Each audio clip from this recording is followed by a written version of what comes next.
ಇಲ್ಲದೆ ಊಟ ಮಾಡೋದು ಅಸಾಧ್ಯ. ಹಾಗಂತ ಉಪ್ಪು ಸ್ವಲ್ಪ ಹೆಚ್ಚು ಕಡಿಮೆ ಆದರೂ ಊಟದ ರುಚಿ ಕೆಟ್ಟೆ ಹೋಗುತ್ತದೆ. ಉಪ್ಪನ್ನು ಅತಿಯಾಗಿ ಸೇವನೆ ಮಾಡಿದ್ರೆ ಆರೋಗ್ಯಕ್ಕೆ ಹಾನಿಕರ. ಉಪ್ಪನ್ನು ಮಿತವಾಗಿ ಸರಿಯಾದ ರೀತಿಯಲ್ಲಿ ಸೇವನೆ ಮಾಡುವುದು ಬಹಳ ಮುಖ್ಯ. ಇದನ್ನು ತಪ್ಪಾಗಿ ಬಳಸಿದ್ರೆ ಬೇಗ ನಿಮಗೆ ಮುಪ್ಪು ಬರಬಹುದು. ಅಕಾಲಿಕ ವೃದ್ಧಾಪ್ಯಕ್ಕೆ ಕಾರಣವಾಗುವ ಅತಿಯಾದ ಉಪ್ಪಿನ ಸೇವನೆಯಿಂದ ಇನ್ನು ಏನೇನು ಸಮಸ್ಯೆಗಳಾಗುತ್ತವೆ ಅನ್ನುವುದನ್ನ ನೋಡೋಣ. ಅತಿಯಾಗಿ ಉಪ್ಪು ಸೇವನೆ ಮಾಡುವುದು ಕಣ್ಣುಗಳಿಗೂ ಒಳ್ಳೆಯದಲ್ಲ. ಇದು ನಿಮ್ಮ ದೃಷ್ಟಿಶಕ್ತಿಗೆ ಹಾನಿ ಮಾಡಬಹುದು.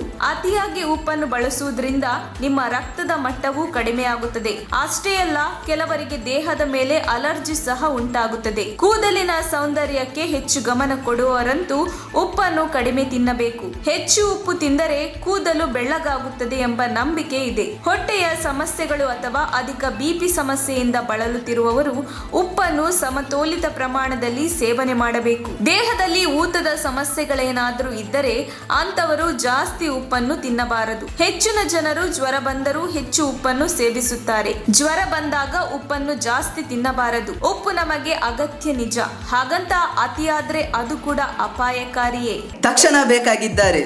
ತುಮಕೂರಿನ ಹೆಸರಾಂತ ಕಂಪನಿಯಲ್ಲಿ ಗುತ್ತಿಗೆ ಕಾರ್ಮಿಕರಾಗಿ ಕೆಲಸ ಮಾಡಲು ಯುವಕರು ಮತ್ತು ಯುವತಿಯರು ಬೇಕಾಗಿದ್ದಾರೆ. ಲೋಡಿಂಗ್ ಮತ್ತು ಅನ್ಲೋಡಿಂಗ್ ಕೆಲಸ ಮಾಡುವವರು ಬೇಕಾಗಿದ್ದಾರೆ. ವಿದ್ಯಾರ್ಥಿ SSLC, PUC, BSc pass file. ನೇರ ಸಂದರ್ಶನ ಇರುತ್ತದೆ. ESI ಮತ್ತು PF ಸೌಲಭ್ಯ ಇರುತ್ತದೆ. ಆಸಕ್ತರು ಕೂಡಲೇ ಸಂಪರ್ಕಿಸಿ. Naveen GL, phone number 9743103968.